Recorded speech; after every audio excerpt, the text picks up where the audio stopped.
well, good afternoon, everyone, and I want to welcome you and call to order our council meeting for Tuesday, May the 12th. I think that is it week 8 that we are in? I don't know about you, but certainly these weeks are all kind of blending into one another. Last week was Mental Health Week, and in speaking to a variety of people last week, whether it was family members, friends, those that work for my municipality, or just those that you run into at the grocery store, I think the toll of pandemic living is starting to take its toll, and people are really starting to feel the effects of how we are being asked to live our lives in this restricted setting. So I just want to remind you and anybody else that's watching to check in on your family, your neighbors, your friends, co-workers, acquaintances, because not everybody will have the support system that you may be fortunate to have. In the movie Castaway, Tom Hanks has a Wilson. I don't have a Wilson, I have a Watskin. And I guess I'm asking you to be somebody's Wilson or Watskin, because the more we look out for our neighbors and our friends and our family, the easier it will be for us to get through what, we don't know how long we're going to be living like this. So as I say, be somebody's Wilson or Watskin, the knockoff. This week is National Nursing Week, and how fortunate are we to have nurses in our lives? My goodness, as I say, the way we're living, it's only highlighted the role of nursing. We've always known that they are so important. They're there for our first breaths, they're there for our last breaths. They hold our hands, they dry our tears, they give out medication, they provide answers and comfort to patients and family. And today, with such limited access to in hospitals, they are the ones that are not only the professional nurse, but they're taking on the role of caregiver and friend. So if you're fortunate, like I am, to have a nurse in your family, make sure you reach out to them, thank them for choosing to the profession that they did. And then if you know anybody that's a nurse, make sure that you, again, say thank you, because where would we be without them in this day and age? And with that, we'll get going with our meeting. I just want to remind you that I won't be asking all in favor. I'll be asking all opposed when it comes to motions. Is there any disclosure of pecuniary interest? Okay, seeing none.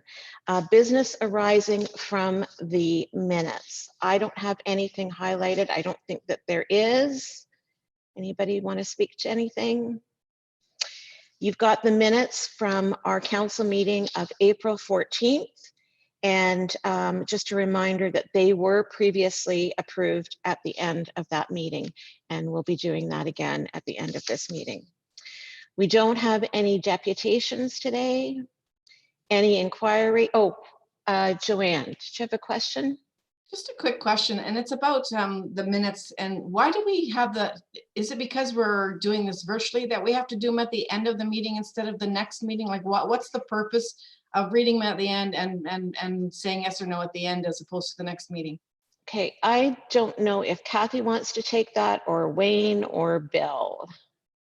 We'll let Wayne go for it. He didn't get any airtime in our thing last week, so let's give him some airtime now.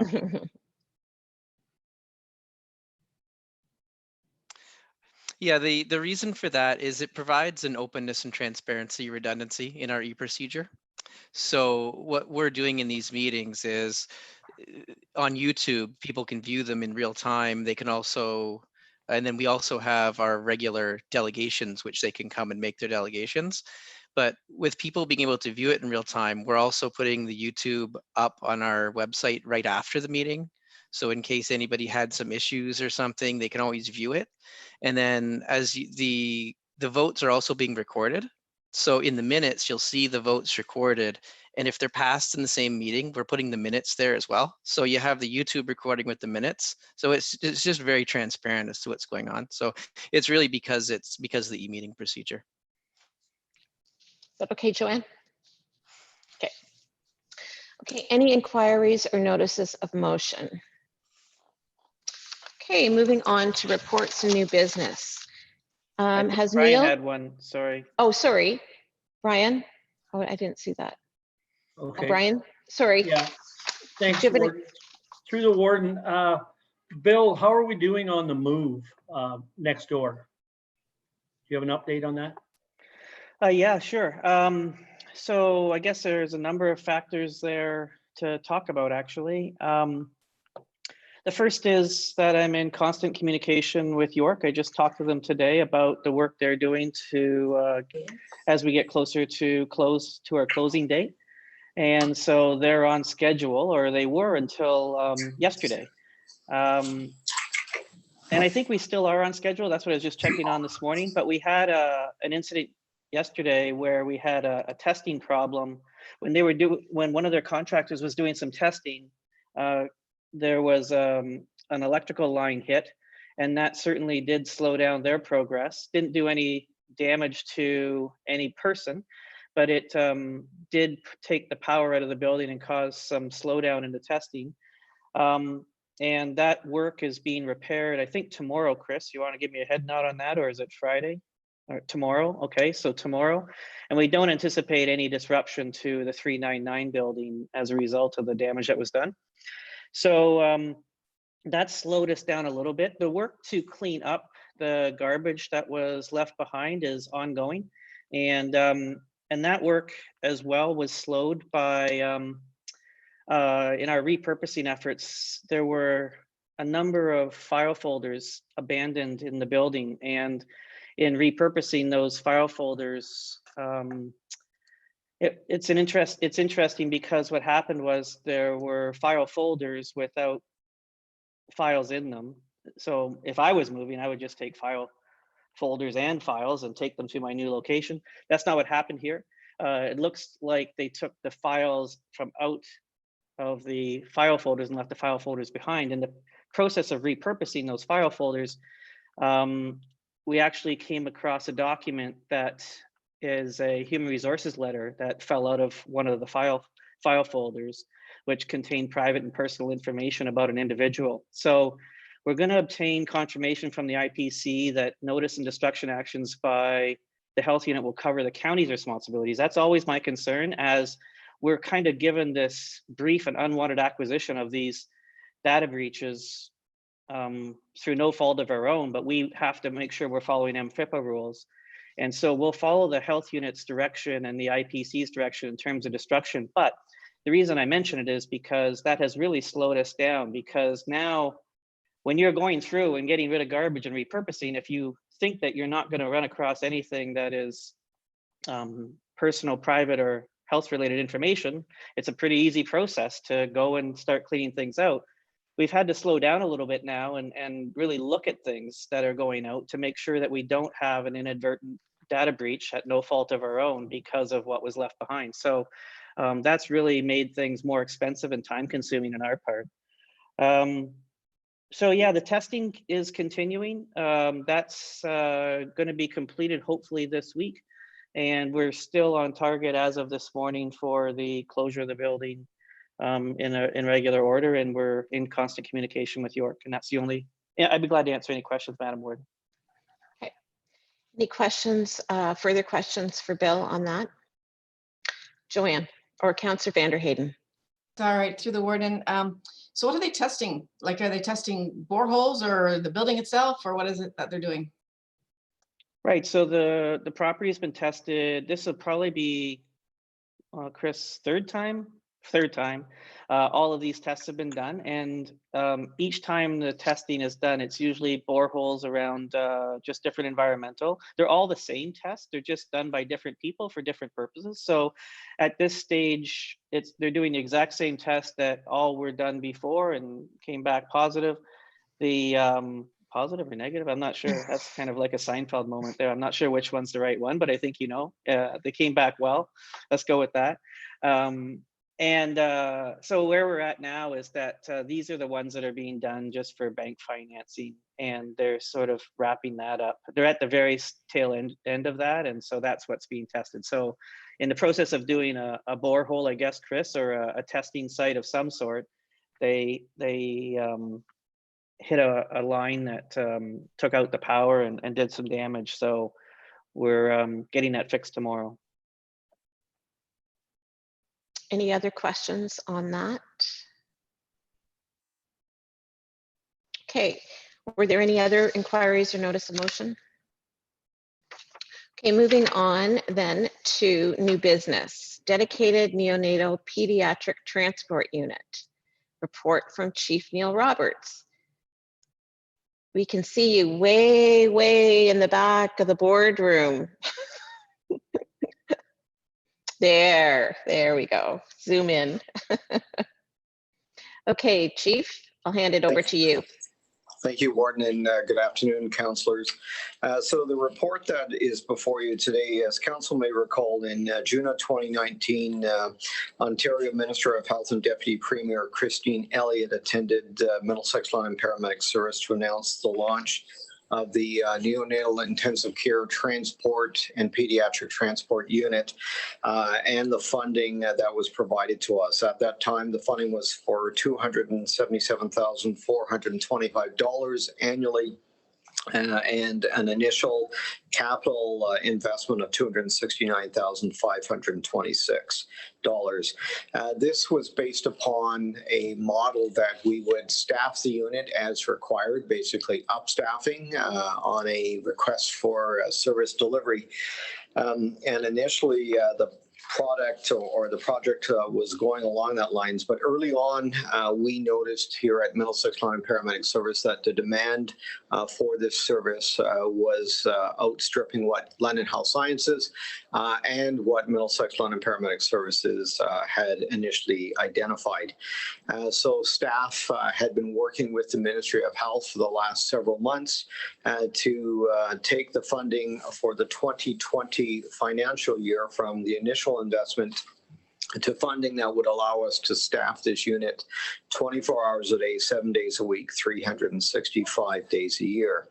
And I'm pleased to report that on April 20th, 2020, that Middlesex London Paramedic Service, as well as the Warden and Bill, received a letter from Minister Elliott announcing increased in annual funding for $1,285,837. In addition to an additional one-time payment of $53,900.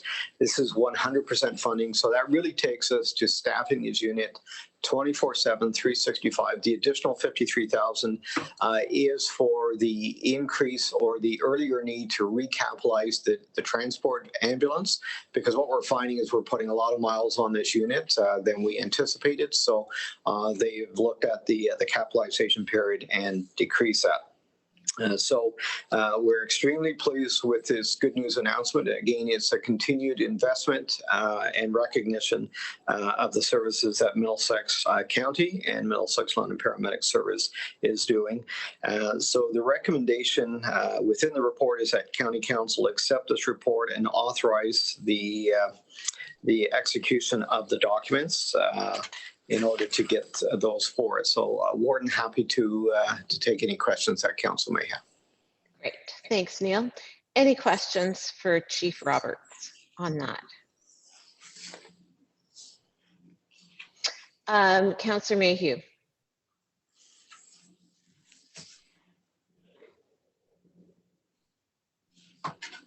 Neil, that covers the whole Middlesex area, the whole catchment area, or are there certain boundaries associated with that? Thank you, Councillor, for the question, and through you, Madam Warden. So this is I'll call it a regional team, so it's stationed with our service, but it literally covers Southern Ontario, and at times we've even gone with the team out of London Health Sciences into Mississauga to pick up a patient and transport them either to Toronto or to Hamilton. So really, because this is a 100% provincially funded program, it's stationed with us. It is funded through Middlesex County and Middlesex Land Paramedic Service, but we go where the demand is and where the team is required to go throughout the province. Thank you, Neil. Councillor Vander Hayden. Through the warden to Neil. So are you experiencing any difficulties now because of COVID and which hospitals will accept these patients? Or do you know ahead of time where the patient's going to be going to, or what the requirement is? Because I've heard so many different stories out there about hospitals and who can go where that it's kind of confusing. So how does that all come together? Thank you, and through you, Councillor, via the warden. So this is all arranged in advance. So basically, the neonatal intensive care transport team or the pediatric transport team in London actually receives a request from another hospital to either pick up a patient or for them to take a patient to Sick Kids in Toronto. So this is all prearranged. This is predetermined ahead of time. COVID, for the most part, has not impacted this service because it is a specialty service to a specialty service, or it's the specialty team out of London Health Sciences going into a smaller hospital that has a critical patient that they're no longer able to take care of. So for the most part, other than the precautions we're seeing with the PPE and various areas, for the most part, it's not impacting service whatsoever. Any other questions regarding this report? Okay, seeing none, you do have a motion in front of you. Councillor Vander Hayden and Councillor Richards. Any more discussion? All opposed? Thank you very much, and that's carried. Okay, we've got another report from Neil with regards to COVID-19 update. Thank you, Warden. So I'm just going to sort of set this one up, and I'm actually going to hand it over to Commander Bennett, who actually helped prepare this report. So we wanted to be able to provide County Council with a quick update on COVID-19 and what's been happening with Middlesex London Paramedic Service and provide you with some different stats. So Commander Bennett, I'm just going to ask you to activate your mic and hand the floor over to you. Thank you, Chief. So Middlesex London Paramedic Service began to take note of COVID-19 in actually late December of 2019. In early January of 2020, we were able to work with First Watch to develop and implement a surveillance software and early warning notifications for possible COVID-19 in our community. This early action that we were able to put together allowed Middlesex London Paramedic Service to be put ahead of the curve in our ability to track and monitor the emergency or the emergent spread of COVID-19 in our communities. And this allowed us to take early actions in preparation. We were able to create a COVID-19 planning committee, which focused on the safety of our staff, as well as being able to handle any spikes in call demand, as well as the possibility of reduction in our workforce due to any potential illness as a result of COVID-19. These early insights also played an important role in being able to secure important pieces of equipment, specifically PPE or protective equipment, which included the reusable half-mask respirators prior to N95s and these half-mask respirators themselves, along with their filters, becoming severely strained within our supply chains. Middlesex London Paramedic Service continues to work with the Southwest Region COVID-19 Supplies and Working Group. This working group is within the entire community of Southwestern Ontario, and its goal is to make sure that all of the different supply chains and avenues to procure PPE remain open. At Middlesex London Paramedic Service, social distancing policies have been put into place for all of the workspaces within Middlesex London Paramedic Service. All non-essential employees were repositioned so that they were able to work remotely from home. Access to stations and all facilities have been restricted to Middlesex London Paramedic Service employees only. Any contractors that are needed on site are screened and monitored when they arrive. Additionally, all of our staff are actively screened at the start of each shift. Middlesex London Paramedic Services also made some temporary changes to tiered response agreements, suspending medical calls, with the exception of cardiac arrests. The goal of this is to help limit the possible exposure to our allied agencies and further reduce any potential strains that they may feel in their own services. Our community paramedicine program suspended its in-home visits to reduce the chance of exposing vulnerable citizens, and they redeployed to staffing a COVID-19 assessment center and later began performing COVID-19 swabbing within the community. Middlesex London Paramedic Service. So since January of 2020, Middlesex London Paramedic Service has seen a decline in call demand month over month, but the call demand has still continued to outpace the call demand of 2019. Offload delays during this time period have actually reduced greatly. So this has been a tremendous savings on our 911 system. To date, we have had 23 frontline employees quarantined or placed in self-isolation, but no employees have tested positive for COVID-19 as of yet. Early on, Middlesex London Paramedic Service initiated several paramedic wellness initiatives, including increased involvement from our peer support team and engagement from our clinical psychologist. In order to help reduce some of the anxiety surrounding COVID-19, we increased internal communications, including weekly town halls. In addition, Middlesex London Paramedic Service has been quite active in public education through social media as well. And we feel this public engagement has increased the knowledge and awareness within the public with how it plays with regards to COVID-19 and the roles that paramedics and Middlesex London Paramedic Service plays in this pandemic.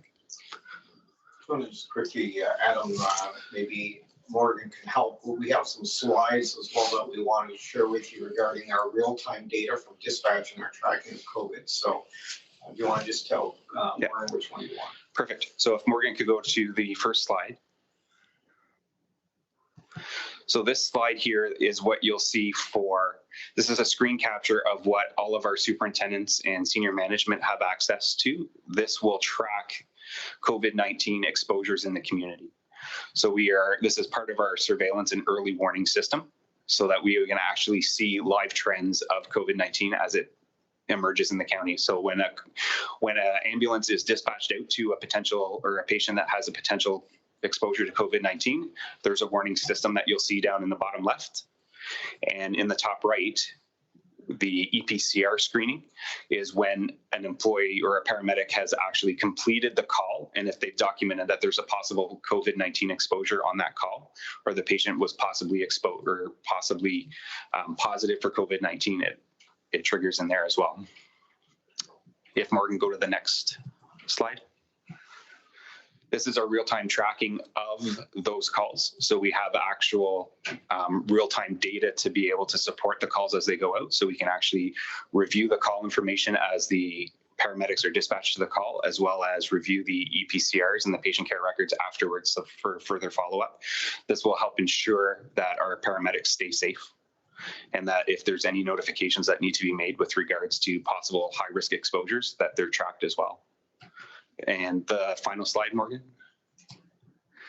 This is our dashboard in conjunction with First Watch. This is pulling information from both those sources. So from the computer-aided dispatch center or system, when a call is dispatched out, it hits a trigger for a potential COVID-19 positive patient, as well as any of the indicators in the patient care records that would lead us to believe that the patient is possibly a COVID-19 patient will be tracked in here. So we have real-time tracking of those as well, down into the number of incidents that we can break down into the day, and we can even overlay it into a map in the community so we can track where there might be hot spots within our own communities.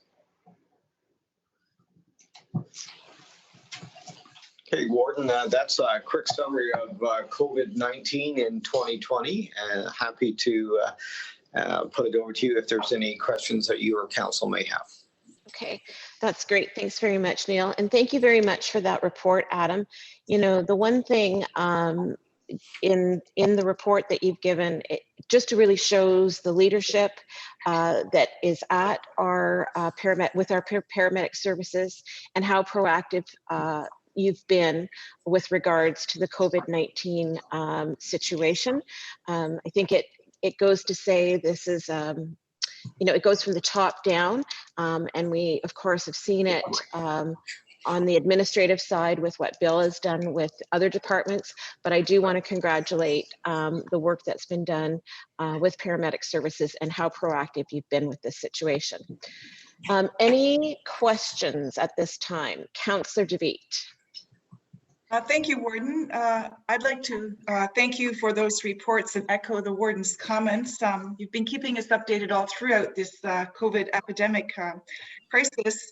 But the thorough report on COVID, beginning with the events of December, the chronology to the present, and highlights of the PPE sourcing issues that you've had, the partnerships you outlined with UWO and the City of London, the health unit, and the hospitals.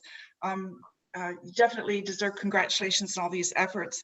My question has to do with the second report, and what I'm wondering is, has it been shared with the City of London? Are we keeping them apprised of your efforts and the leadership and the success you've been having in your undertakings? So maybe I'll start with that through you, Warden, to Councillor DeVitt. So Middlesex London Paramedic Service attends the city's daily EOC briefings. So they are aware of that through the updates that we've been providing and the partnerships that we not only have with the City of London, with the Ontario Health Team, especially with our community paramedicine, with Middlesex London Health Units. So that is displayed. Certainly the charts that you're seeing as well was shared with Middlesex London Health Unit in order to give them real-time surveillance of COVID as well. So they have as much data from as many sources as possible. We thought that would be helpful. But with regards to, again, the work we're doing with the city, at one point we were meeting with them 7 days a week. So, and I know with the field hospital, Deputy Chief Marco and Commander Bennett were involved in that area as well, working with the city on helping the City of London and London Health Sciences set up the interim hospital, the field hospital, which is located at the Agriplex. Hey, did you have any follow-up to that, Ina, or? Oh, no, thank you. I was Okay. just curious to make sure that the city was aware of all of the efforts and really the leadership that is being shown by the team. So thank you very much for that, Chief. Okay, thanks. Councillor Vanderheyden. Thank you. Through the Warden, I'm really happy that all the tests have come back negative and that all your staff is doing really, really well. That was a great point that you made. My question goes back, Adam, to what you're talking about paramedicine and redeploying some of those crews in order to, because of COVID. Has that created a gap for the services that they used to serve to the residents that needed them? And how is that being taken care of? Because they obviously had a need, so are they still being taken care of, and in what fashion? Thank you, and through you, Warden, to Councillor Vanderheyden. Yeah, so the redeployed staff was actually our existing community paramedic staff. So this was staff that was already assigned away from the traditional 911 model. So these staff were redeployed from our existing CP program and sent to the COVID assessment site at Oak Ridge. So there was no impact to your question. There was no impact on the 911 system, and we've maintained our staffing with them at the assessment site. You okay, Joanne? Any follow-up? Yeah, I just got confused there when I thought that there was going to be a gap there for services, but I understand, so thank you for the answer. Okay, any other questions on this report? Okay, seeing none, there is a motion in front of you just to accept the report for information. Can I get a mover and seconder for that? Councillor Elliott and Councillor Mayhew. Any further discussion? All opposed? And that's carried. Thank you very much. Okay, thank you very much, team at Paramedic Services. That was great. I don't know whether you're staying with us for the whole meeting, but of course you're always welcome. Moving on, we've got a from Councillor Ina DeBeat. She's requesting permission from the county council to allow her name to stand for the AMO board. She's already on the AMO board, and so this is just for the next term from 2020 to 2022. Councillor DeBeat, did you have anything you wanted to add to that, or? Just quickly, I would like to say that I very much appreciated the opportunity that you have afforded me to do this, and the past couple of years have overlapped, I think, with a really interesting time in sort of history with the election and the Ontario provincial government and now the COVID crisis. So I could say that this has been really quite an educational and interesting experience. At the County Caucus, we've had a good opportunity to raise issues and put forward things that are important to us as a county as well. So for example, rural internet service and paramedic services, and comments on, of course, all of the other agenda items too. So I think having the opportunity to have input is good for us. And I would love to have the opportunity to continue sitting on this board.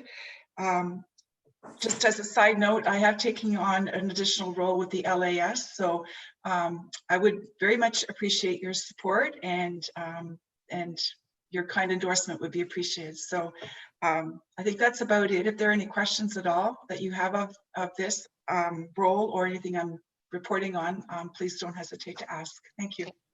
Councillor Vanderheyden. I would be happy to support that and move that be the recommendation move forward. But I just have one question, and I know because AMO is going to be doing a very unique type of conference, and there's going to be an election maybe. When that happens, can you let us know as a council what it is that we can do to help you with our colleagues across the province to make sure that you get those votes, because it's going to be set up so differently? I can help a little bit with the process. My understanding at the present time is that we have to have our documents as normal submitted to the office and so forth. The actual campaign will happen online. My understanding is that we'll be doing our speeches and presentations in the same manner as we're doing them here, I think, as live, not pre-recorded, but I don't think there'll be the same opportunity to meet with people sort of in a hallway and to renew acquaintances that way, and sort of campaign at lunches or at the caucus lunch, for example. But if there's anything at all, I'll let you know. Thank you for the offer. I appreciate that. Great. I'll keep you apprised. Great, thank you. Were there any other questions for Councillor DeBeat before we get to the motion? Okay, so Councillor Vanderheyden has moved the motion. Can I get a seconder? Councillor Warwick. All opposed? And that's carried. So good luck. And thank you very much, Ina, for letting your name stand. It's a great contribution to be making. So thank you. And thank you all. Okay, great. Moving on, we've got a report with regards to benefits renewal. And I think at this point, I'm going to turn it over to Jess. Thank you, Madam Warden. I have prepared this report to provide Council with an overview of the benefits renewal process and the outcome for the benefit year 2020 to 2021. The benefit program covers all full-time employees working at the county with the exception of EMS employees, and it includes extended health, dental, group, life, and long-term disability. Our annual benefit year is from April 1st to March 31st. Traditionally, this is an administrative process, and therefore the report is provided for information only. However, to provide a higher level of insight into our benefits program, I have invited John Harkins, our benefits consultant, to provide a presentation on the benefits program. Thank you. It's good to see everybody. It's nice to talk to some different Zoom people. I've been talking to the same ones for the last 2 months, and it's a great way for me to use my dining room because it's been pretty empty in here for the last 2 months as well. So thank you very much. We have been very busy. We're all working remotely in our office. We check in with each other once or twice a day. We have a meeting with our staff at least once a week. A major component of our business is hospitals. We have about 65 hospital clients, a lot of first responders, and a lot of municipalities. So most of the folks that we deal with are actively working.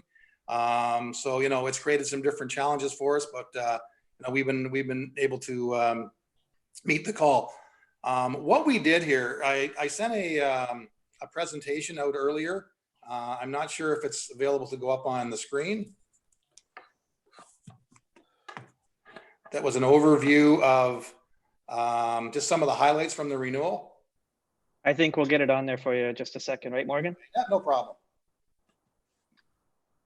Yeah, sorry, I don't have the presentation. Jess, if you could send it to me really quick, it wouldn't take me too long.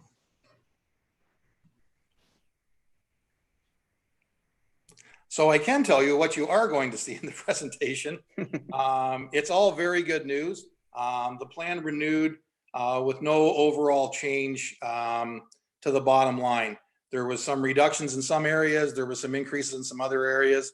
But, you know, if you talk to anyone out there, the layperson, the general assumption that healthcare and inflation runs at a rate of about 5 to 6 times what CPI would be. So the insurance companies like to have you believe that inflation on healthcare is running at around 10 to 12%. You guys have bucked the trend, and actually we've seen some very positive results over the last year in terms of some of the actual specific benefits. We really look at this plan in 2 silos. The first silo would be the life and disability, and that is not really based on the usage of your particular group. It's based on the overall experience of the underwriter on the program.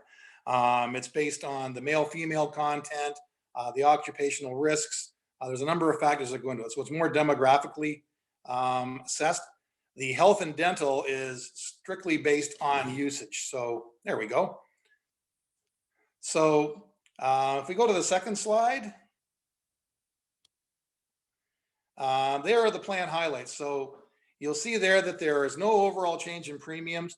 The dental is what we call administrative services only. 3 or 4 years ago, we met with Councillor Vanderheyden, and one of the things we looked at, and we tracked this for a number of years, was to take on the risk on the dental plan, because on a mature group where there's really not a lot of people coming and going, it's a pretty safe bet to take this risk on yourself and underwrite it. The only thing that really affects dental is a big hiring blitz or a big downsizing where people will run out and use the dental plan. So it started off slow, ran a bit of a deficit, but we're happy to report that after about 3 years now, we're in a healthy surplus situation. So there's about $77,000 in surplus on the account. We always like to have the equivalent of about a month and a half's worth, which would be about $45,000 of surplus dollars in that fund. We'll get into that in a little bit further in here. As I mentioned earlier, the life and long-term disability is written on a pooled basis. And, you know, there's some things out there that are kind of working against us. One of the biggest things is really the downturn in interest rates. As interest rates reduce, the liability to fund an LTD claim becomes that much greater. Just as a quick example, take an employee who's 45 years of age. They're receiving $5,000 a month in long-term disability payments. So that would equate to $60,000 a year. Conceivably, that benefit would be paid for 20 years. So there's a $1.2 million potential liability to the carrier to pay that member out for the length of the contract. Obviously, that's predicated on the current interest rates. So if interest rates are 2%, the number that's needed to pay that claim out is much greater than if interest rates are 4%. And now that interest rates are virtually down to nothing, it's just another lever that the insurance carriers can sometimes use as a buffer. If interest rates were to go up, it would actually be good for long-term disability. So quickly touch on that. Then the extended healthcare and dental benefits are based on dollars in versus dollars out. It's a pretty easy calculation. Slide 3. I thought it was important to track the long-term disability because it's pretty volatile with most groups. So I did a 5-year comparison here. Now I actually look back, we were with Sun Life back around 2013, and the rate at that time was, I think, 360. So we're kind of back to where we were 7 or 8 years ago, but you can see there that the benefit plan with La Capitale jumped up to $3.40. It was moved to Cigna. We found that Cigna really was good in terms of rates, but really, you know, fortunately there weren't any claims of any substantial issues that we had to go back and forth with them. We had a couple other clients with Cigna that we just found they didn't do as good a job as we would have expected on the adjudication part. So we moved the program to Equitable, who agreed to match the rate. and they're now at what they call their annual rates. So just to put it into context, the LTD premium equates to about 16% of the overall cost. So as this went up this year, the increase here was more than offset by the decrease on the health program. Next slide. So this gives you an idea, and we compared the last 2 years. So the biggest component on your group in terms of overall expenditure on the healthcare portion, obviously, is the drugs. And we normally see drugs running between 70 to 75% on average for most groups. So the fact that yours is down in the 60s is a good thing, because the new drugs coming onto the market, as we'll see in a couple of slides here, can really have an impact. But it was very, very positive to see that the drug utilization went down by almost 10% over the last year. Some of the paramedical services were cut back. Vision care, we don't get too concerned because it's capped at a dollar amount. And it's sort of a cycle, whereas everybody who went last year isn't going to be going again for another 2 years. So it kind of ebbs and flows based on the frequency limitations. Hospital, you really can't budget for hospital. It could have been a banner year for babies. Could be a couple of long-term stays. But 4% utilization on that is nothing really to be overly concerned about. Next slide. This gives you a snapshot of the paramedical benefits that you see down here. You know, it looks like there's a big jump, 83% on chiropodists, which are foot practitioners, but really it's $400 increase in cost. It's representing 1%. We always call the big three chiropractic, massage, and physiotherapy. And you'll see on there that they're all running very, very well. You know, there's nothing to be concerned about on this benefit. They're all capped, and they're there to be utilized. And you know, it's encouraging to see people using alternatives to the drug plan, maybe by going to a chiropractor or a massage therapist. So, you know, once again, no cause for alarm on this benefit. Next slide. This is really a high level view of what some of the drug cost drivers are. And you'll see that first category. These are these new biotechnological agents. They're called biologic medications. And we get to the next slide in a minute or two here. You'll see what some of the costs associated with them are. And they're multi-line drugs, very, very effective for the treatment of rheumatoid arthritis, Crohn's and colitis, plaque psoriasis. They're multi-use drugs. When I look down this, there's nothing on here that jumps off the page that cause any concern. I don't want people to think that you've got a stressed out group because antidepressants are in the top 10. They're in the top 10 of every single one of these reports we run, probably 75, 80% of the time. Antidepressants is sort of a catch-all category, which covers muscle relaxers, sleep aids. There's a number of things that go into it. So, you know, I don't want you to think that, you know, everybody that's on the county program is stressed out. Oral contraceptives usually is a reflection of the group and the average age of the group. Predominantly higher female content sometimes drives this. There's always going to be insulin claims that we see on there. Once again, there's nothing on here to suggest that there's any kind of abuse or anything to be overly concerned about. Next slide. So this will sort of put into perspective what the cost of these new biologic medications are. So you look at Enbrel. Enbrel and Humira fall into the same category. You'll see on there that the average cost per claim is about $1,800 for Enbrel, and Humira is a much more expensive medication. It's about $3,700 for an injection of that. So we're dealing with some very, very expensive drugs. Unfortunately, these drugs are a living organism. They're a biologic medication, so they're not replicated. So there's no real generic versions of them available. There are some new trends coming out for what they call biosimilars, which, you know, instead of this drug costing $30,000 a year, it's going to cost $20,000 for the biosimilar. So nothing to be concerned about there. You know, we see these on every group. I think anybody who's on one of these medications, these are game changers. These people are able to function. They're not missing time off of work because of flare-ups and whatnot. So, you know, we've seen this as a real breakthrough. Don't be overly concerned about Botox. I don't think this is being abused in any size, shape, or form, you know, for Hollywood smiles and crow's feet.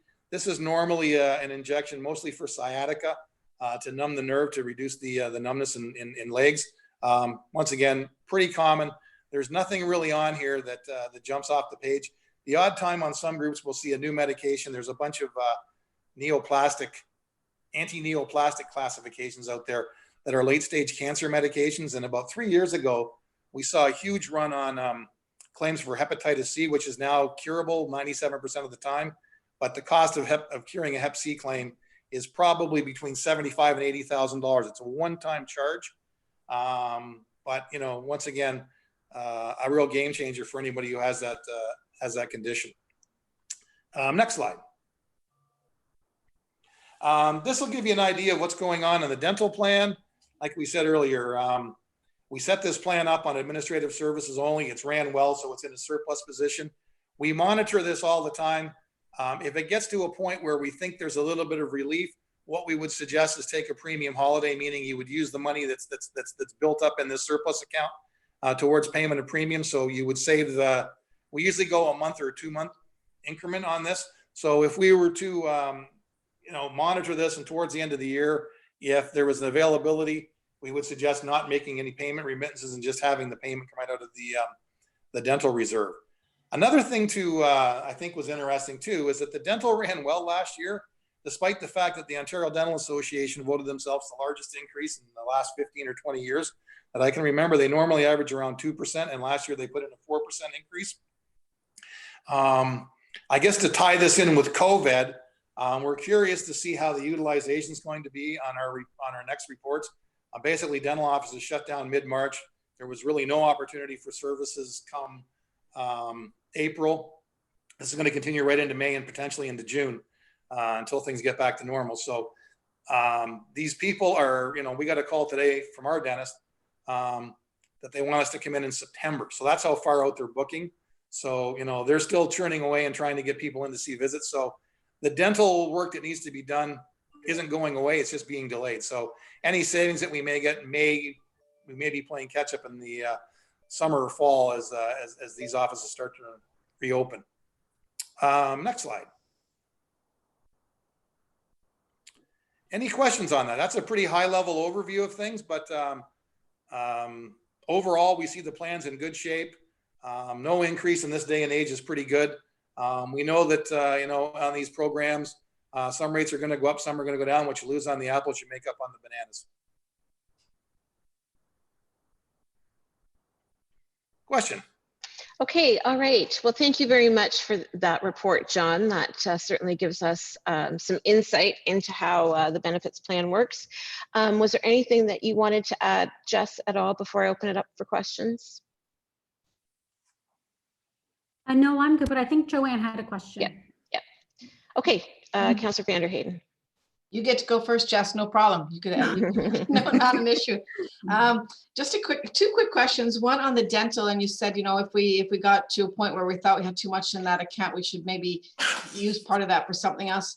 I would think at this point we're going to have a real spike come 4 or 5 months down the road. So maybe we shouldn't think about that right now, because I really believe that there's going to be a spike in people really using it, because I know none of us are able to go right now. So maybe you should hold off on that till next year. Yeah, that's not a problem whatsoever. Okay, that's just my opinion.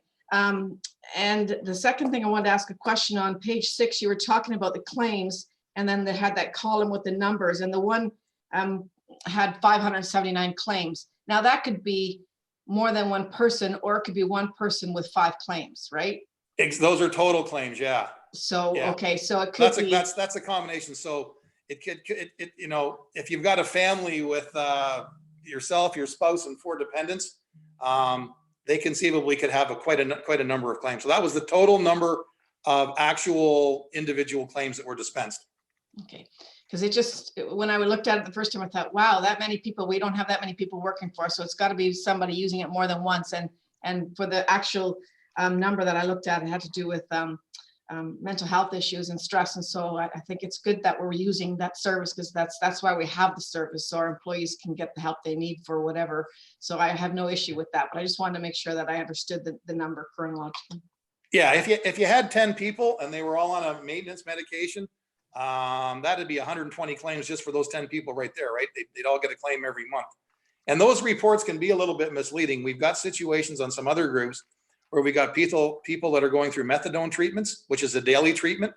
So if you see a claim for methadone, you'll see sometimes 400 claims in a year because they go every day and it's very, very inexpensive. So, you know, you can see the impact of these drugs. You see one claim for Humira that's $3,000, and you see a claim for another medication that's $12. The average cost of a medication is about $68 now. The average dispensing fee is now around $10, depending on where you go.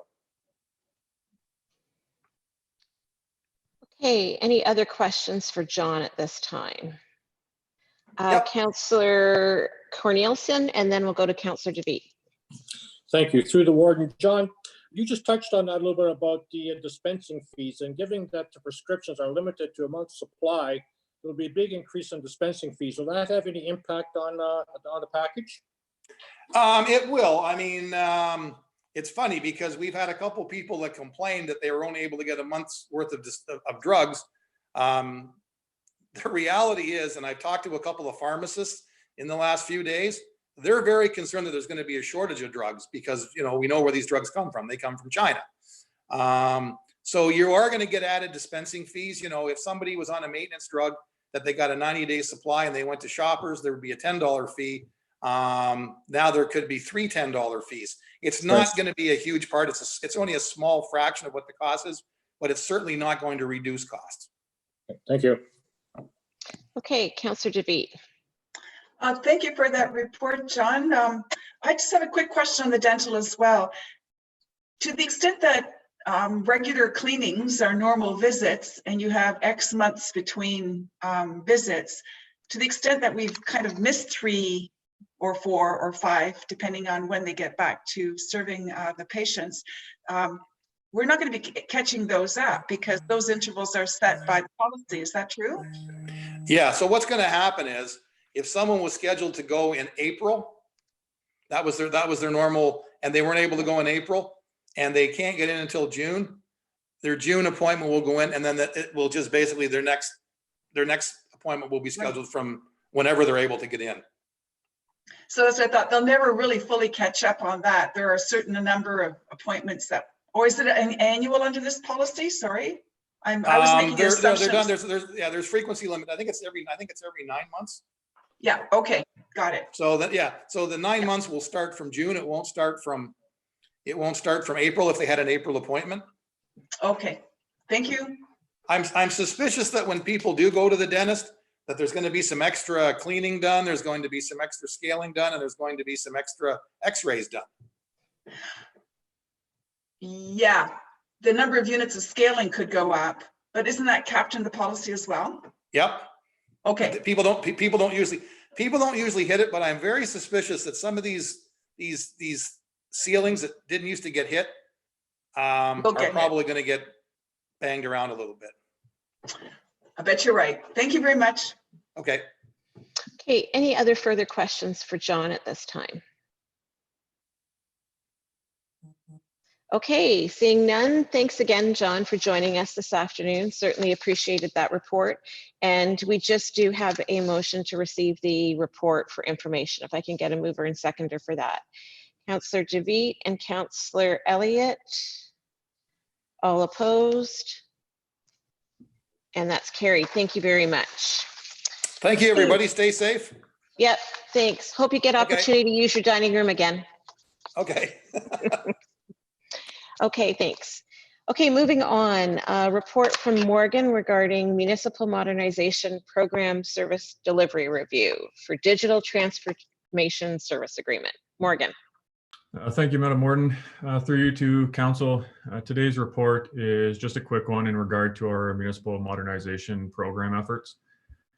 We went through a procurement process for our digital transformation top 10 project, following our purchasing policy to procure a third-party consultant as per the requirements of the transfer payment agreement. Because this is a collaborative effort with our local municipalities, we had 2 people from our local municipalities assist in the evaluation, while everyone else was also, of course, provided an opportunity to participate. Through the procurement process, we are proposing that we proceed with Perry Group Consulting using the attached service agreement which will see the consultant follow the requirements of the project and the Municipal Modernization Program to develop a report for Digital Transformation Top 10. At this time, I'd kindly open it up for any questions. Otherwise, I would kindly ask council to accept the recommendation as presented. Okay, great. Thanks very much, Morgan. Any questions for Morgan or Cindy for that matter? They both took the lead on this. Okay, seeing none, you do have a motion in front of you. If I can get a motion, a mover and a seconder to approve it. Councillor Mayhew and Councillor Warwick. All opposed? And that's carried. Thank you very much. Moving on, I guess I shouldn't have said to the paramedic group, I forgot about the lease renewal report. So we'll turn it back over to Neil with regards to Trossachs Ave. Thank you, Warden. I'll make this fairly quick. So the current lease for Trossachs Station expired on April 30th, 2020.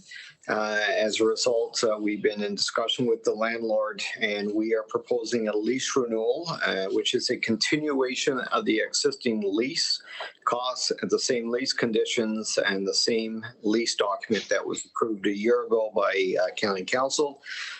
So as I indicated, this is an extension for 12 more months. This is one of our priority stations for replacement, but given our current situation, we believe it's prudent to renew. So the lease period starts May 1st, 2020 for 12 months, ending April 30th, 2021.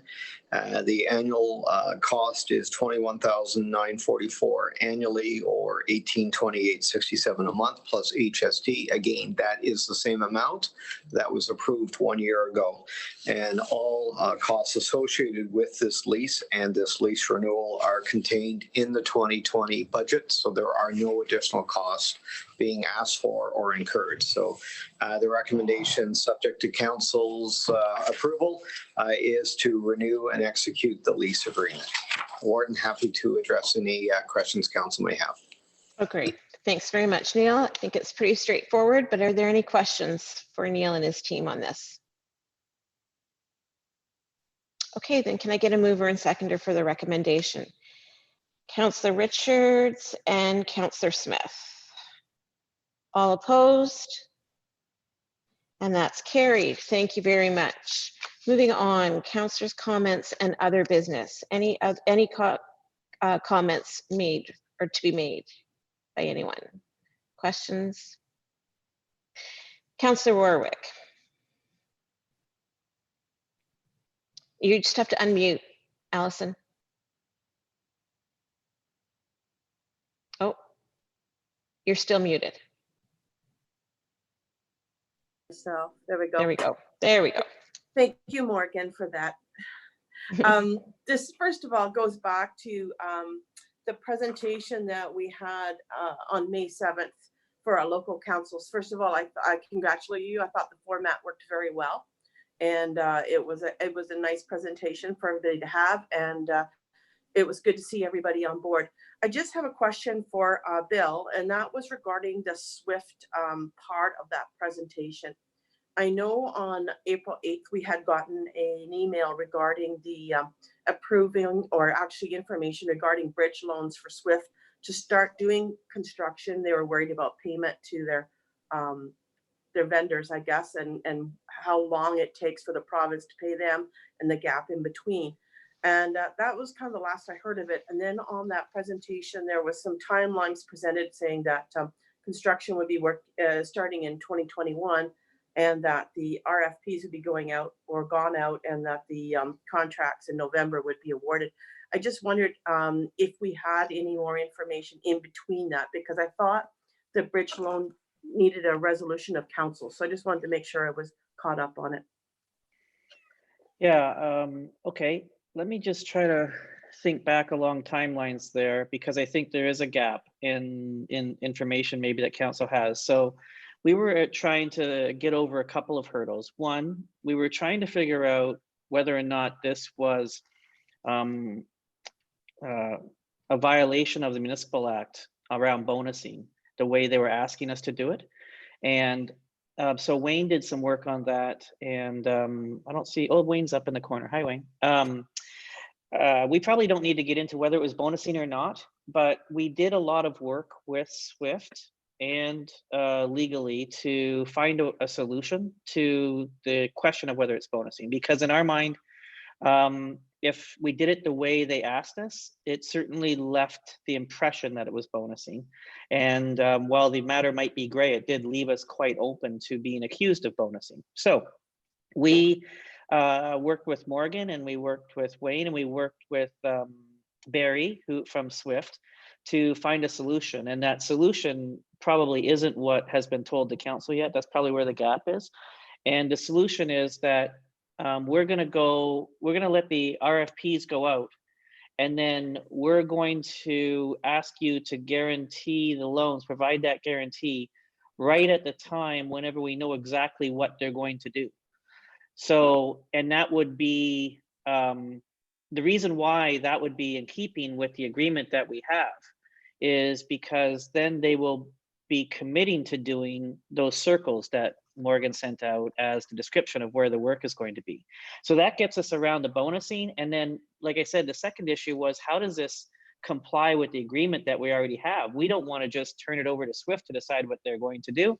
We only have direction to do what council wants us to do. So the RFPs that are going out are to try and meet the guidelines that council put in place for the provision of the money. And then that means that the distance between the work and the decision about what work is to be done is much tighter. And that really solves all of our problems. So yes, we're going to get to the point where we do have to have a resolution for this. It's just not today. Wayne, do you just want to add anything to that? No, I think you've stated it succinctly, and that's all fair. And we have the resolution ready for when we need it. It's just, I think our timing changed, Allison, from when we talked to council back here, because they wanted it sort of back to that sort of leap of faith thing. And we said to Barry, hey, wait a second, we don't do leap of faith. So now we're going to give it to them, but much closer to the time when we know exactly the work they're going to do and how it matches up exactly with the work that's to be done. So we're really confident. It was really actually quite easy to find a solution whenever Barry and Wayne and I got on the same call, and then Morgan helped everybody understand sort of what still needs to be done. And this is a much different Swift we're working with. I'm really proud to say that. I think from the board level all the way down to the new management, we're pretty excited about where they're going now, and that's great. And we're still keeping the same conditions that council gave us. Okay, thank you. Any other councillor comments? Councillor DeVete. Just one add on with respect to also the visits. I did have feedback from a couple of people about the warden's visit format, and I think this is a cool new way of doing things, because one of the pluses that came out was that it was really nice to hear other councils' comments and questions, because the perspective is different across our varied communities, and hearing those comments and questions come up sometimes triggered something else in someone else's mind. So I just wanted to feed that back and say good job, and it was appreciated. Thank you. Okay, great. Thanks for that, Councillor DeVete. And I do appreciate everybody's comments and suggestions regarding the warden's visit. I think both Bill and I have talked about it and dissected it. I think we both think that it was successful, and it was very well received. The reports and the comments we received were all very positive. So I want to thank you for participating and getting your councils involved as well, and staff. So that was great. Bill, did you have? Yep.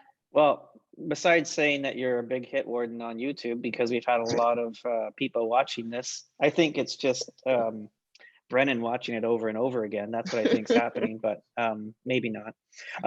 I am working on something else, because that was such a great success. I am working on something with the Warden's help and with a lot of people on the screen's help for May 21st. There it is. That's a Thursday, and it's not that far away. but I'm working on something because we have a unique opportunity in the course of history here, in the times of history here, where we have a lot of people that are available to talk to us that may not normally be available to talk to us. And to do it virtually, we can reach out to a provincial audience. So I've reached out to Brian Rossborough, who is the AMO CEO. I've reached out to, or Joanne's reaching out to the FCM, outgoing FCM CEO.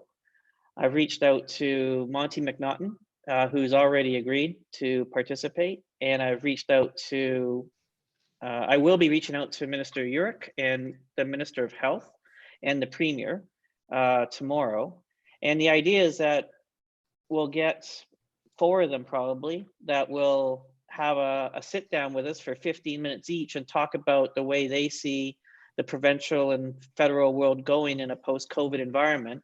And I think Allison and I did talk about whether we should do a municipal day, and that's a little bit different type of format. But I think there is a thirst for knowledge about, I don't know how many times you've been asked about sort of where are we going from here, and that was kind of the theme of our work last week. But it would be really great to have an opportunity if the Premier or the Minister of Health, Deputy Premier, certainly all our local MPPs would come on and talk to us about what they see the challenges being and what they see the opportunities being, and getting that provincial federal perspective. So I'm working on that. So far it's going well. It would be a similar format where Kathy and I would host it. It would be for an hour or an hour and a half, something fairly quick and easy to do. And I think could be very informative and enlightening. And Allison, I'm going to rely upon you to help me reach out to Minister Urick's office to see about his availability. And I've asked a lot of people on the screen to help with their contacts to see if we can get 15 minutes of these very important people's time. We wouldn't be able to do that under normal. Getting people to come to Middlesex to do an event like this would be almost impossible under normal circumstances. But it's been pretty impressive how fast people are responding with, sure, I'll take 15 minutes and just talk to you about what I see and where things are going. So I'm kind of excited about it, actually. We'll see if we can beat our record for YouTube hits going forward. Okay, so the plan is for the 21st of May. So if everybody just wants to pencil that in to watch that, and 7 o'clock, and I'll send out an invite. Yeah. Yeah, we'll send an invite and we'll keep you updated as we get more responses back from that. Were there any other comments from anybody else? Just before we move on, I wanted to congratulate Councillor DeVete on her COVID challenge. You know, at our last meeting, we heard about the success of the food drive in Thames Centre, and then Councillor DeVete came up with a unique challenge for everybody in Middlesex Centre, where she challenged her community. I think it was $5,000 worth of food. So I think there was monetary donations made, but then there was also food donations made. And if she was successful, she was going to be very brave and allow her husband to cut her hair. And she was very successful. The community rose to the challenge and answered the call. And so she had her hair cut, and I think that he did a great job. I think that Paul did you proud, and I just wanted to congratulate your efforts and obviously the efforts of Middlesex Centre to rise to that occasion. Thank you for that, Warden. I was so happy to see the result for the community, and I was glad that he kept his hand steady. In fairness, he did my hair too, and it didn't turn out the same. So, well, that was going to be the 10,000 piece. If it was 10, then I just had to go for the whole thing. So, all right, thanks very much, Gordon. Okay, yep. Councillor Vander Hayden. Just to finish off here, I think that was great, Anna, and your hair looks awesome. So good job. Kathy, to the warden's point earlier when you spoke about nursing, and I really wanted to say this at that point, but I didn't want to take away your powerful statement there. I mentioned this on the radio as well this morning, and I did look it up on the internet what the 2020 theme was, because there's always a theme, and I just want to share that because it's really poignant. The theme is a voice to lead, nursing the world to health. Well, is that not just the most appropriate statement for right now and what we're dealing with? So thank you for bringing that up. I just wanted to share that. And I also look forward to the counselors around the table that have said that they would do a story for our library. And I'm really looking forward to that. I can't wait till we get that all going, because I think the younger people in our community, you know, to keep them busy and to show that we are leaders and we are willing to do anything to help them get through these days as well, I think is really a positive. So thank you to Morgan and Kathy and everyone that's getting this put together, because I think it's really awesome. Yeah, no, thanks for that, Joanne. I was going to bring that up, that the mayors across the communities have agreed to do a story time video, and we are working with Lindsay. She and her librarians are providing us all appropriate stories, and then we're all going to get packages where we can video ourselves doing the stories, and then they'll be presented on the Early Own program. So really appreciate how Lindsay and Morgan have been able to help us, and looking forward to that as well. Okay, if there's no more comments, moving on to bylaws. Kathy, did you want to go through those? Sure. We have 3 bylaws today. A bylaw to authorize the execution of an Ontario Transfer Payment Agreement, Interfacility Transports Agreement between Her Majesty the Queen in Right of Ontario, as represented by the Minister of Health and the Corporation of the County of Middlesex, with respect to funding for the neonatal pediatric ambulance transfer unit. A bylaw to authorize the execution of a service delivery review for digital transformation service agreement between the Corporation of the County of Middlesex and Perry Group Consulting Limited with respect to the municipal modernization program. And a bylaw to enter into a 5th lease amending and extension agreement between the Corporation of the County of Middlesex, the Middlesex London Emergency Medical Services Authority, and John Brotzel with respect to leasing lands and property at 1601 Trossachs Ave, London, for the purposes of the Trossachs Ambulance Station 4. Okay, can I get a mover and seconder for the first and second reading? Councillor Cornelison and Councillor Brennan. All opposed? That's carried. And a mover and seconder for the third and final reading. Councillor Vanderheyden and Councillor Elliott. All opposed? And that's carried.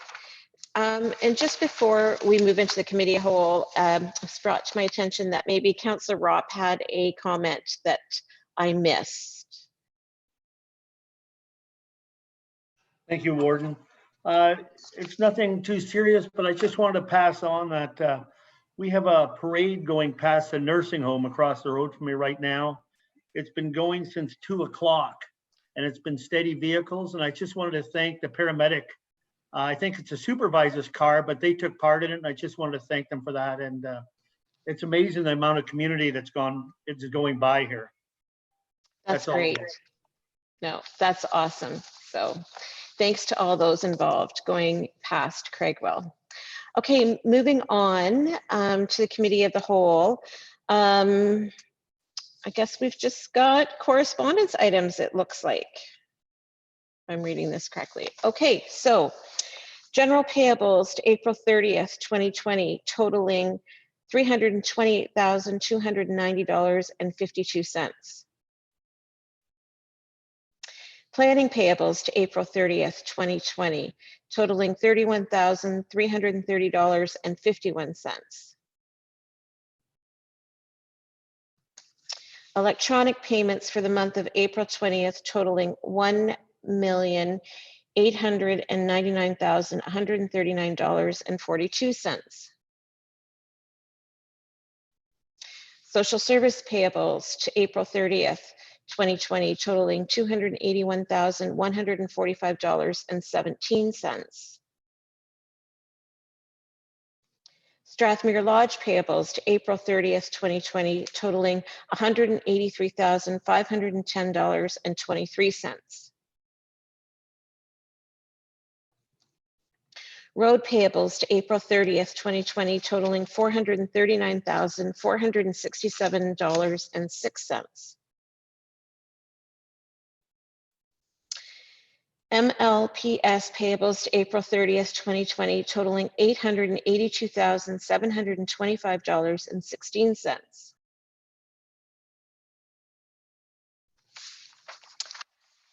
ITS payables to April 30th, 2020 totaling $63,229.23. And economic development payables to April 30th, 2020 totaling $1,297.24. Okay, can I get a mover and seconder to receive those for information? Councillor Warwick and Councillor Richards. All opposed? And those are carried. Okay, moving on. Strathmere Lodge Family, Friend, and Responsible Party newsletter for May 2020. Strathmere Lodge Minister of Health Inspection Report.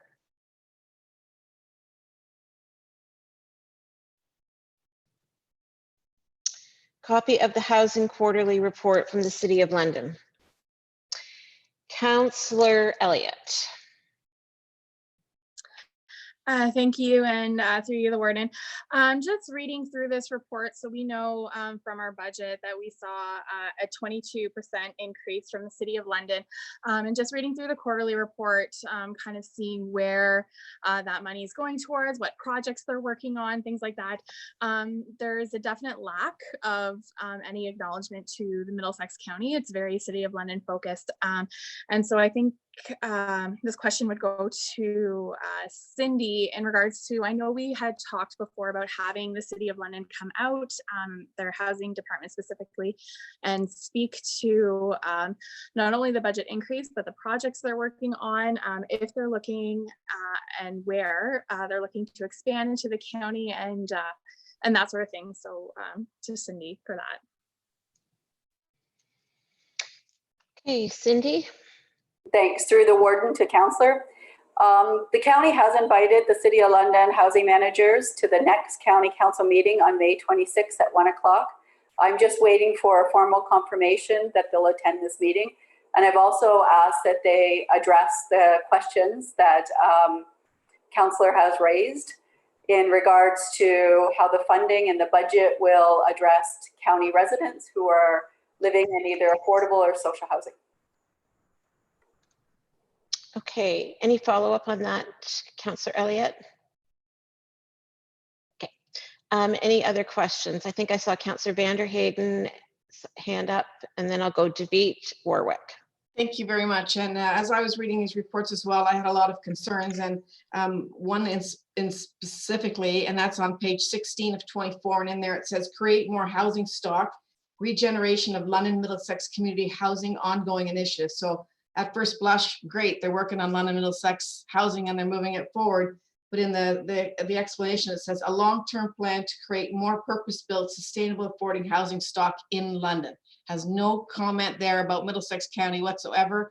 I think this is playing lip service to our county, and I don't think that's correct.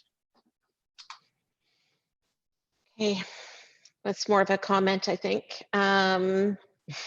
Councillor DeVete. I guess it's just another comment, actually, to add to the list too. I was looking at the $38,000, almost $39,000 HSAP investments and funding. Again, I don't see our communities represented in the numbers or the plans. So again, same concern. Thank you. Okay. And Councillor Warwick.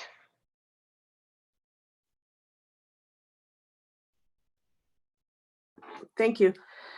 I was looking through that report, and thank you, Cindy, for getting that report done. I know that we had talked earlier, like almost at Christmas time, with the Women's Resource Center about the different funding opportunities and how we're spending the money at the county. And then I went back to your report again, and it said about the library board voting to have a community resource advisor. Now, just for my own information, the community resource advisor should be helping people that are vulnerable in the county. And how could we provide that now, knowing that our libraries are closed? I'm not sure how, if there's been provision made for that, or I'm just, again, I just would like some information about that, Cindy. Thanks.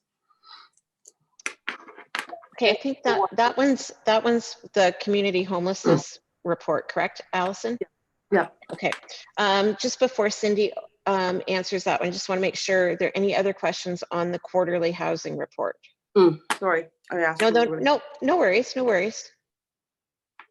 Okay, moving on then to the community homelessness. Cindy? Thanks. Through the warden to the councillor. In just response to that last question, currently, you are correct, we don't have that position filled within the library.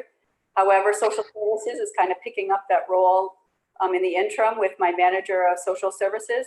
So that individual has reached out to all of the food banks. And as you know, we gave a bit of money in the last bit of the Chippy dollars for 5 food banks across the county. We've also reached out to them in the last couple of weeks again. And we've been pleased to say that there are some additional organizations that are also providing food security out there. So we would like to fund them. We've also reached out to the VON, which has seen a huge uptake in individuals that need their support. So we're in discussions with them as well to be able to use those Chippy dollars. But you are correct, we have a little bit of a gap until we can get that position. So as I said, between myself and my manager of social services, we'll try to pick up that piece and support our community the best we can. Thank you, Cindy, for that. I just was looking at the report and I would have messaged you earlier, but I just noticed it just before the meeting. So thank you. Okay, anything else from the Community Homeless Prevention Initiative for Cindy? Councillor Elliott. You're muted, Kelly. Sorry, through you, Warden, to Cindy. So just going through this report, and the City of London secured just under $3.5 million in provincial funding to go towards emergency housing, shelter services, food security, all of those things. And just, it kind of jumped out at me that Middlesex County, of that just shy of $3.5 million, only received $36,000 as our allotment. And especially when you compare it to Huron County, who is comparable to us, and they received just over $700,000 compared to our $36,000. And I know that Huron County's, their portion contains housing, which we don't look after, the City of London does, but again, we don't know if any housing money is being spent in the county versus just the city. So I guess just to how that allocation happens, that we only receive $36,000 to go towards the impacts that COVID is having in our communities when it comes to our residents. Yeah, I guess we'll just start with that. Okay, Cindy. Through the warden to the councillor. This amount that we received for the $36,000 is the same allocation that we received from our Chippy dollars from the City of London. It comes from the Housing Services Cost Apportionment and Chippy Agency Agreement that we have with the City of London. So they just applied the same percentage to this new COVID-19 Social Services Relief Fund. But however, if County Council gives me direction, I have no problem going back to the City of London and have a conversation around the amount, and if there's any ability to change this amount, to increase this amount, to address the challenges and needs of our community in this very challenging time. In the cost apportionment agreement, there actually is a section that refers to the ability to have discussions, and this amount that's given to us each year through Chippy can be adjusted based on certain criteria. Councillor Elliott. Through you, Warren, just to follow up on that, I think it is important that we go back and look at that allocation of dollars, knowing that the City of London also was able to secure federal funding through Housing First for money as well, which we do not have any allocation for. So knowing that they're bringing in this money to go towards the emergency housing, the shelter services, the food security, and really our allocation is $36,000, which I think personally the needs of our community go beyond that. So I don't know if a motion needs to come forward to have Cindy go back to the City of London, but I think that does need to happen to make sure that that allocation, that we're getting what we need for our community. Any other further comments on that, Councillor Warwick? And then maybe just Kathy, do we, I guess we probably should have a verbal motion to direct Cindy on that. Okay. All right, Councillor Warwick. You're muted. I think I'm best muted anyway.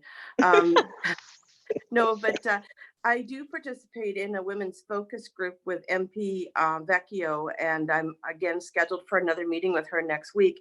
One of the questions she asked the last time we had an update was how federal money is being spent in the county to support homelessness or vulnerable women and children in situations. So I think that would be a nice question to ask is, you know, how our federal money misses us that way, and doesn't seem to support the county as well as it does our urban areas. And I know there is a need in the rural areas, obviously. So if anybody wanted me to pursue that, I would be glad to do that at the next meeting we have next week. So thank you.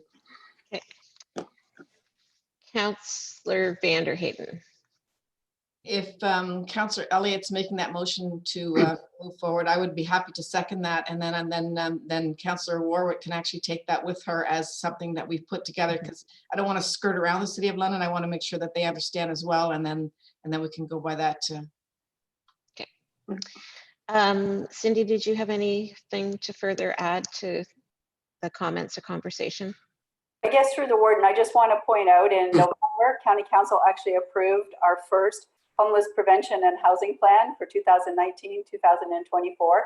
So this plan really sets up the county in regards to go after additional dollars, like we've heard about the federal dollars. So if we find out there is an opportunity for us to be able to apply for federal dollars, I think we have enough information that we've got from our community in our plan that we'd be able to apply for this additional dollars at this time. Okay, great. All right, any other comments, and then we'll move to the motion. So Councillor Elliott, what do you want the wording of the motion to be?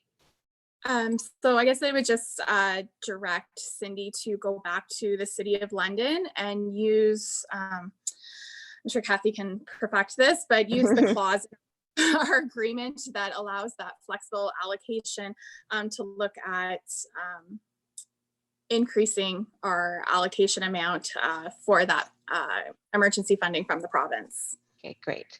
And Councillor Vanderheyden's agreed to second that. Are there any other comments or discussion on that?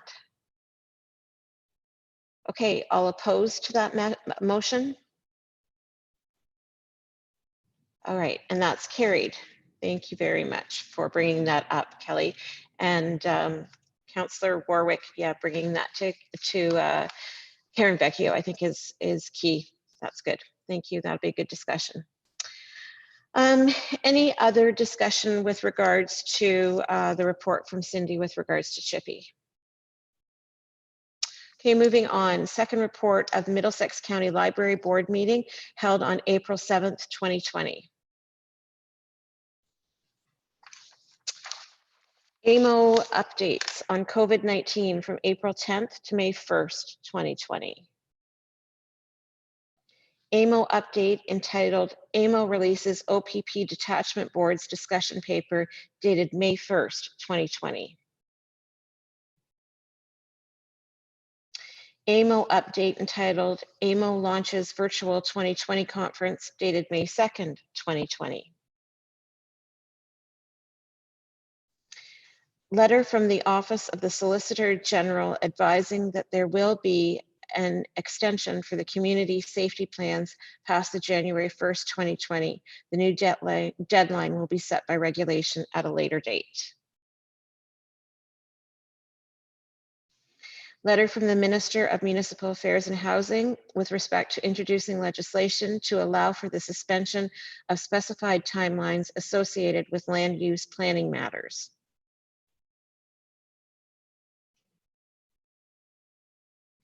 Letter from the Minister of Municipal Affairs and Housing with respect to issuing an emergency order to provide municipalities with the flexibility to deploy certain staff to where they are needed most. Middlesex London Board of Health updates for February, March, and April 2020.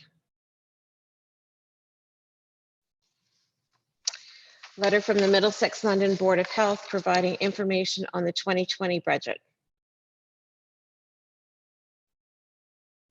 Notice from Enbridge Gas of a study commencement and virtual open house for the London Lines replacement project. Copy of the Middlesex Centre Archives newsletter dated April 2020. Road closures 2020. Report from Ryan Hillinger. Minutes of the Middlesex Economic Resiliency Task Force meeting held on April 15th, 2020, and a copy of the Phase 1 survey, Impacts of COVID-19 on Business in Middlesex County. Councillor Vanderheyden. Thank you to the warden. I read this with interest because this is something that it's going to hit all of our communities, already has. So thank you for that report, and I really look forward to the tasks that will be moved forward in order to help facilitate the different ways that we can help our businesses. So thank you to Kara and to you and the whole group for getting this together, because I think this is going to be vital for all of us as communities moving forward, and how we can find every single help possible for our businesses, whether they're industry, whether they're commerce, or whether they're a small pizza place on the corner, doesn't matter. They're all going to need help. So thank you for that. And I will keep watching that with interest. And I also mentioned it on the radio this morning, so that they continue to understand that we are working for our communities in that regard. So thank you for the work you're doing. I guess it's not really a question, but okay. Hopefully you get all kinds of uptake on information, and so we'll know the need completely. That's great. Thank you very much for that. And I'll turn it over to Kara in a minute. But, you know, and Kara really, the work that she and her team are doing behind the scenes. But Dimitri from your office has been a huge support in collating the numbers and putting them all together from that first survey. But I do also just want to thank the members from the different sectors and business community that have agreed to sit on the task force. You know, everybody's time's valuable, and we've agreed to meet you know, every 2 weeks, and the meeting, well, we've met twice now, and you know, it's a full 2 hours that we're together with lots of discussions, and you know, this is not going to be a short-term project, that's for sure. So I just want to once again thank those from our community that have agreed to step in. And Kara, did you want to say anything, add to that? Through you, Warden, just my thanks expressed to you of your leadership in joining me with the Economic Resiliency Task Force, and for the kind words from Councillor Vanderheyden. It is a strong and mighty group of individuals that we have brought together to assist in this task, and it doesn't go unnoticed. We are meeting again tomorrow is our next meeting. We have drafted an economic resiliency plan, which we're looking forward to reviewing with the task force tomorrow. And that, of course, is going to be informing a lot of the work that will be taking place this fall with our own economic development strategic plan refresh. So although timing is never good for something like this, and we certainly are seeing a lot of impacts in our community, our businesses are communicating with us, and we are doing the same, and we look forward to serving them in the months and years to come. Great. Thanks very much, Kara. Okay, moving on. Final approval of Vibrant Properties Limited Plan of Subdivision, file 39T-SM1301, Southwest Middlesex. AMO COVID-19 update entitled Emergency Orders Extending to May 19th, CMOH Direction on Seasonal Residences, More Businesses to Open. Okay, can I get a mover and a seconder to accept those correspondences, communications to be received for information? Councillor Mayhew and Councillor Vanderheyden, all opposed, and that is carried. Any more inquiries? New business, you'll see our next council meeting is Tuesday, May 26th. We're just going to take a short 5-minute recess while Kathy finalizes the minutes. So don't leave, and we'll post them.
Okay, so the minutes are up. If you can just quickly go through them, please.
Okay, hopefully you've all had a chance to read those and go through them. So actually I better wait till I get the full screen back so I can see everybody. Perfect, thanks Morgan. Can I get a mover and a seconder to approve the minutes as presented? Councillor DeVitt and Councillor Warwick, all opposed? And those are carried. And then a bylaw to confirm the proceedings of the Council of the Corporation of the County of Middlesex. I get a mover and seconder for the first and second reading of the confirming bylaw. Councillor Smith and Councillor Brennan. All opposed? And that is carried, and a mover and seconder for the third and final reading for that. Councillor Richards and Councillor Mayhew. All opposed? And that is carried. Announcements, the same one as back in April, the Middlesex County Wardens Banquet on November 14th. I'm sure we'll still all be 6 meters apart or 2 meters apart at that time. We are going to adjourn this meeting, but I'm asking you to stay on the Zoom because we will be going into closed session. And just before we do that, I just kind of wanted to go over some friendly reminders and procedures since we've never gone in camera on a Zoom or digital meeting. So just to remind you that to maintain confidentiality, we would request that you ensure that you're participating in a private setting so that there's nobody around listening. And we also further suggest that the use of headphones be used during the closed meeting discussion. It's also recommended that you participate using a municipal provided device. And to provide confidentiality, please note that your obligations under our Council Code of Conduct and Procedural Bylaw. And with that, I will ask for a mover and a seconder to adjourn this meeting at 2:43. Councillor Vanderheyden and Councillor Mayhew. All opposed? And that's carried. So if we'll just stay on, and IT will take us off the live recording, and then we'll go into special meeting for closed session. And I'm just going to close the doors of the council chambers.